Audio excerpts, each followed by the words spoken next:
Hello, good people. Welcome back to yet another video here at your favorite channel with your favorite uncle. And yes, Uncle saying this is my name.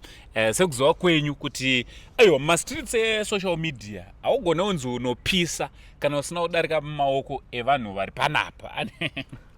Une uchipisira kupi? Ibvo wakandira kuti so nhasi ndagara with my colleague anditi vazhinji vanogara vachinditi angosei ndimimi wakambomaona makomenzi ava vatanzi angosei ndamufana kumira naSparks naZigo amene vada kuti ndimire nani. No, kuna vanhu zvavanoita vana masaramusi sometimes vanodipisira showbiz. Yes. Because chatikuita it's not politics kuti anzona vachingori vechi after all tiri maZimbabweans, after all tiri vanhu vamwe chete tofanira tichiwirira tichidanana. Ndoso wacho kuti isusu manje kam tine talent partner yakapenga kudai even macomedian ari munomu. They always fight. Like kudai kama artist munomu they always fight, but isusu some bloggers, some YouTubers, some journalists tine one love. Totorine one love zvokutodaro zvokutoti most of the times inini pane ndichida kutodona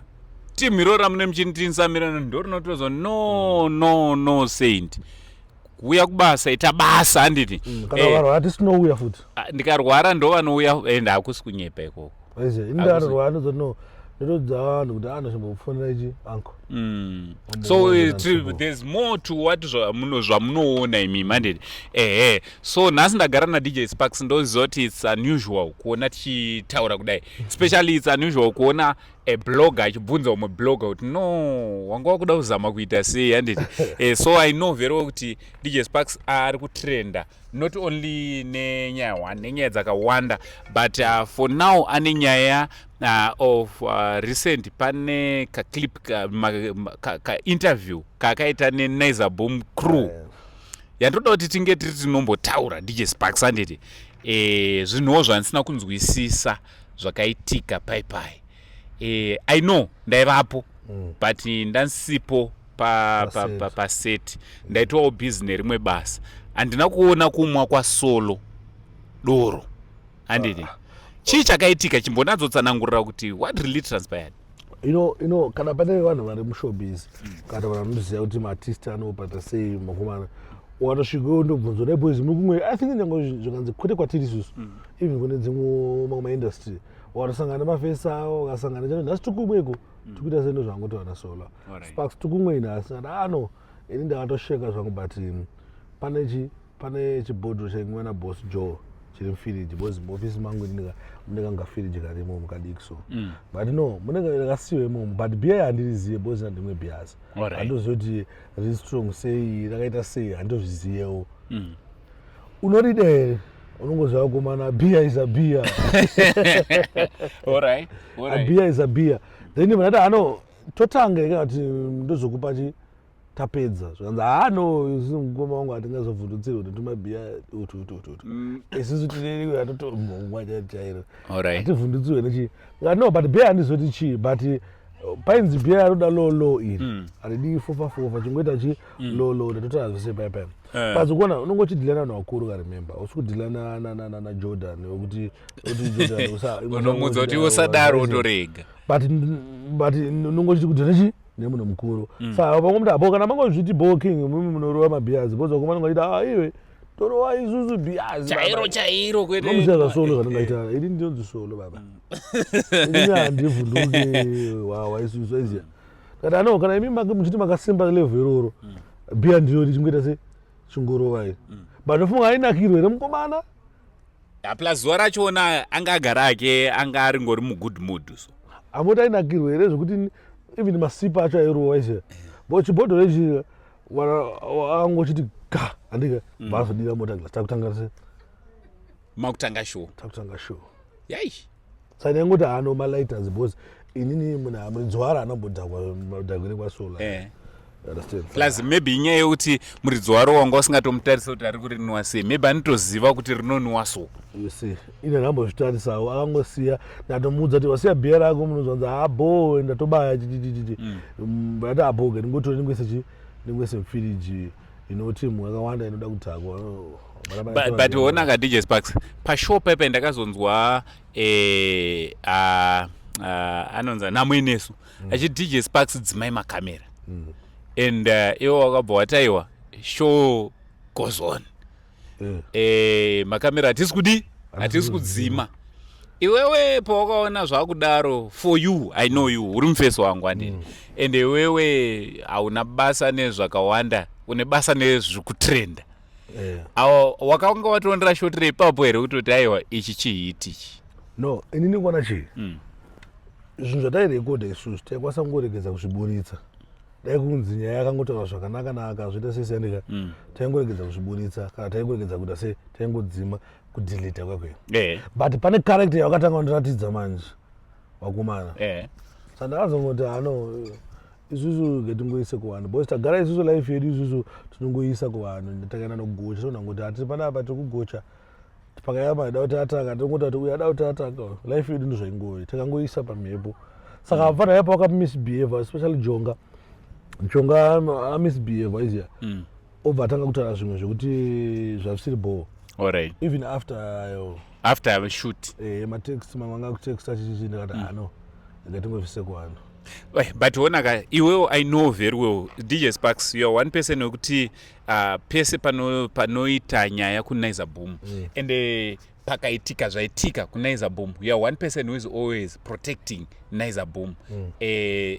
brand ra DJ Sparks as a brand Naiza Boom brand I know kutoti muritori anenge ari tori sister brands exactly uruko ukama wenyu naNaiza Boom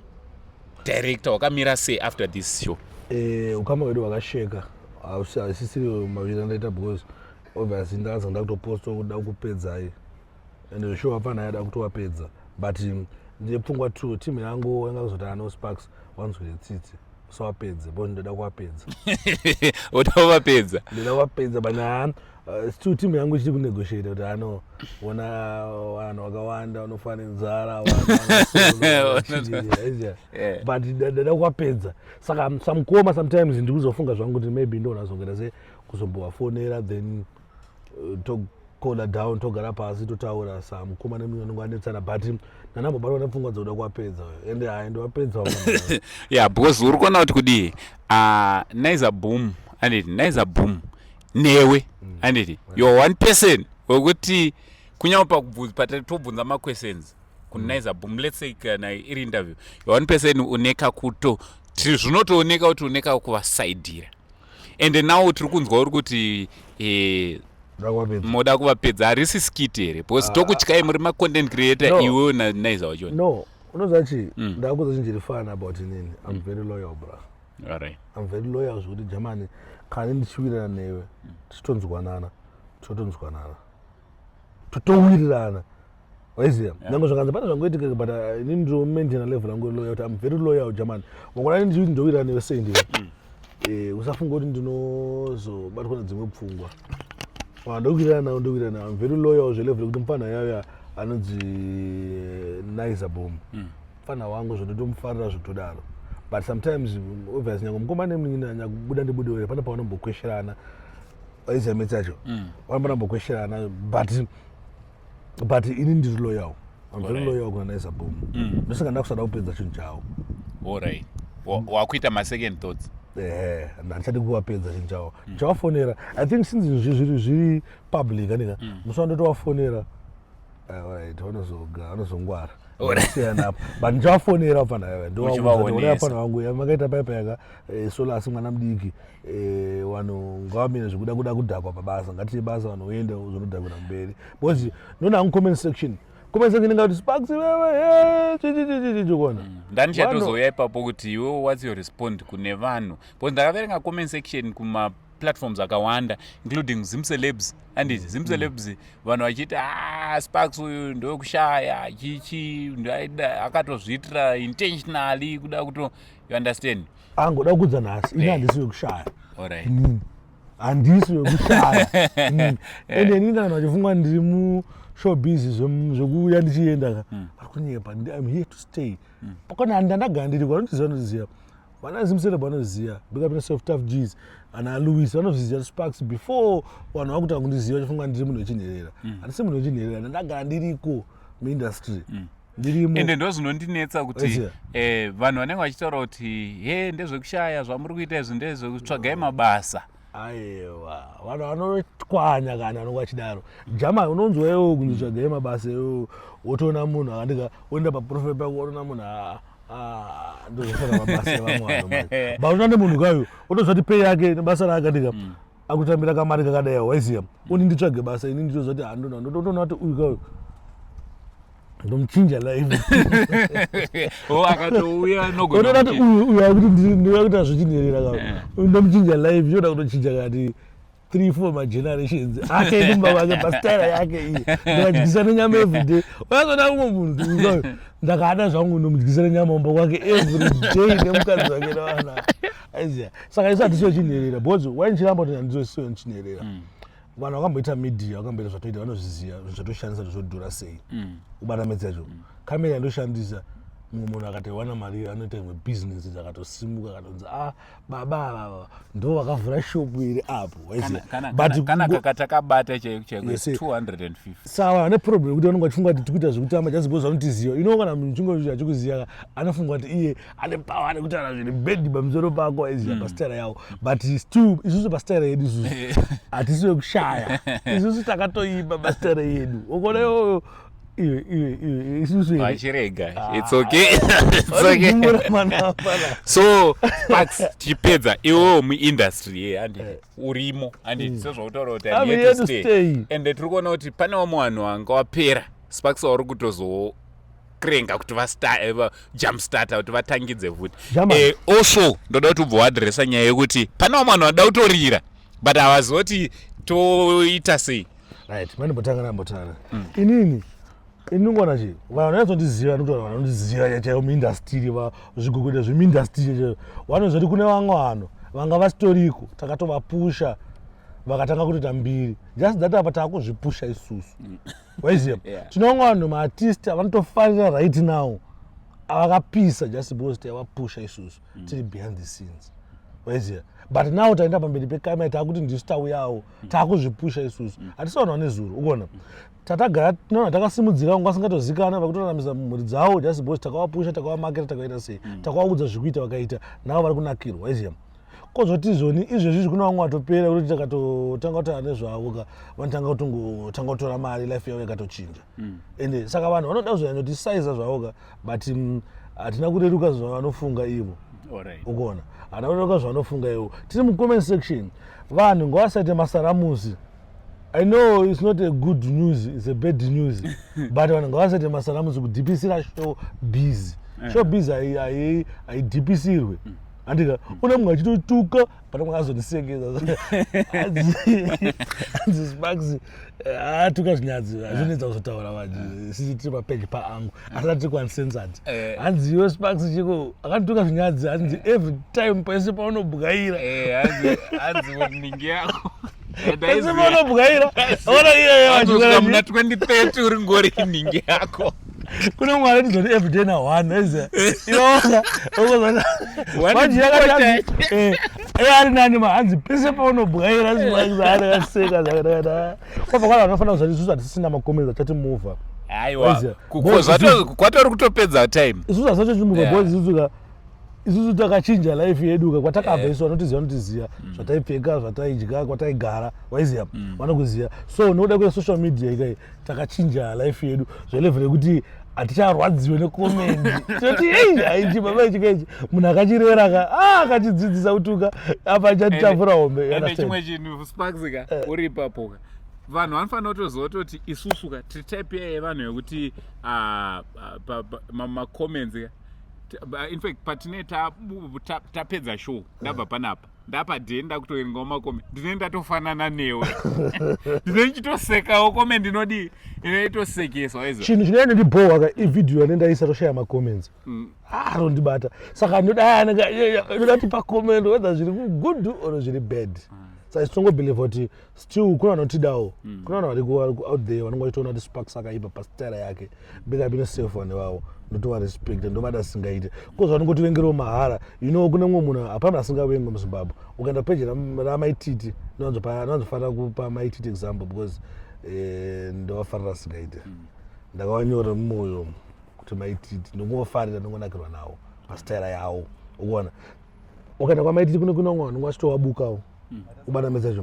sa everyone man wabuka wingidiana nobuka japresa nobuka but after all we are winning German muzikudya mwana wangu inosekera chindoona German ndotogaya ava muchifamba nepombi aiwa mwari kuti bless neizvozvo it's one of my blessings ngatisire paparete ngatise so pane nyaya yangu achitaura nyaya yekuti zvoni kupisa chinonzi kupisa chinonzi kupisa ndechekudaiwo ndechekuti zvoni iwewe hausi kupisa papeji pako ona saka zvafana naisa bhumu aya pasitara yangu ndatoita kuti wapisa unoziva bozi wafana yangu angopisa kupeji kwavo YouTube waiziva saka wafana yangu ndirespectawo kuti watomboita kuti vataurwe mumastreets vanga vagarisa vasina wafana yangu angorwa ma3 weeks awo achitopisa kuchannel kwavo waiziva but kunozonzi kupisa ndokwanada kudza vanhu panapa kupisa ndekwekuti iwewe wakagaragara tinombogadzira mahitsika tagaragara tozati maya apa ndiri kumbobatika kupeji kwaango ndiri kubatika kwazimceleb ndiri kubatika kwaharare ndiri kubatika mapeji akawanda wanda ana KB ana dizene ndingoriko zvangu ndakacola down waiziva ndokunonzi kupisa saka vanhu kana vachiziva kunonzi kupisa vanofana kudzidza ndakanzwa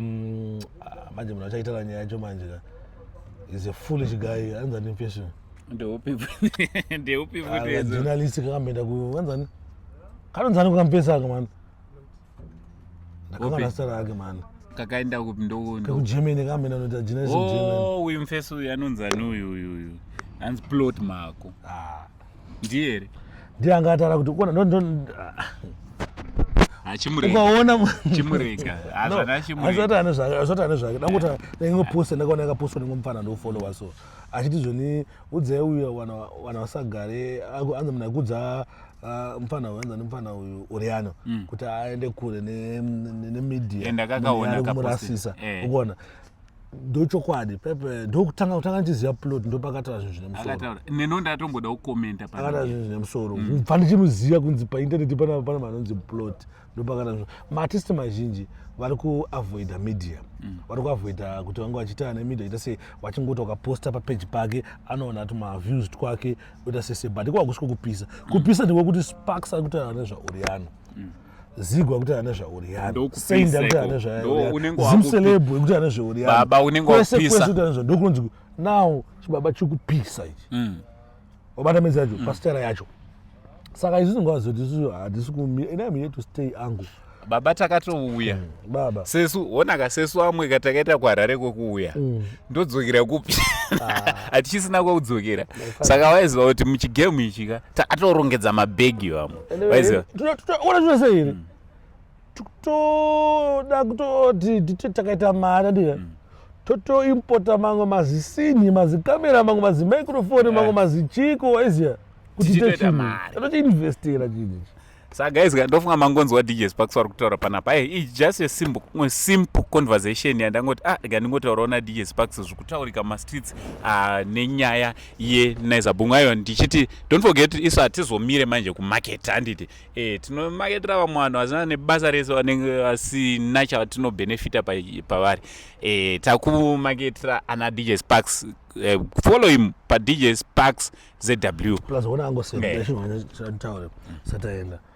tinenge show yatoita iziya inonzi it's a reality show mapodcast tombomaita chichiona chita kiro but ndakazoona kuti netimu yondagara patatu tomboita reality show ezvinhu zvikuitika paground zviita kuvanhu tine reality show yatikuita inonzi my West Heartbreak fana buda this month saka kune panapo wane maheartbreak wadaita sese angona kuuya utibata umboya waita se umbotaura maheartbreaks awo sometimes vamwe vanhu vandoona help through maprograms akadaro vamwe vanotogona kutoregedza kuzvisungira kana dzimwe pfungwa po wataura saka tine inonzi my West Heartbreak show kutanga musi weWednesday inenge ichibuda for everyone anongoda ana heartbreak ingave business ingave zvemujolo vamwe vakarepwa vamwe vakaita sei waiziva vakarambwa vakaita sei vamwe vakakusirwa mishonga yemakonzo vanhu vaida vanazofa zvavo zvakawanda zvekusheya saka vanofanira kuuya wosheya musi weWednesday tichibudisa first episode ende ma1 trust me Right, so guys, all you need to do, go and follow DJ Sparks ZW. Obva watomunyorera kuchi, obva watomunyorera message ikoko. Zvinhu zvotofamba zvakanaka. From Uncle Saint, the only Zim Uncle. Ndini sekuru vevanhu. Ukanzwa munhu anoti firinyi ndisu kuti aiwa tsikama ndini sekuru weZimbabwe. Ndo sekuru wangu. Newo ndosaka watoteerera ndowatobuda mustudio ndikati yatigare panapa. Ndo power rina sekuru Saint. For now it's much love and God bless.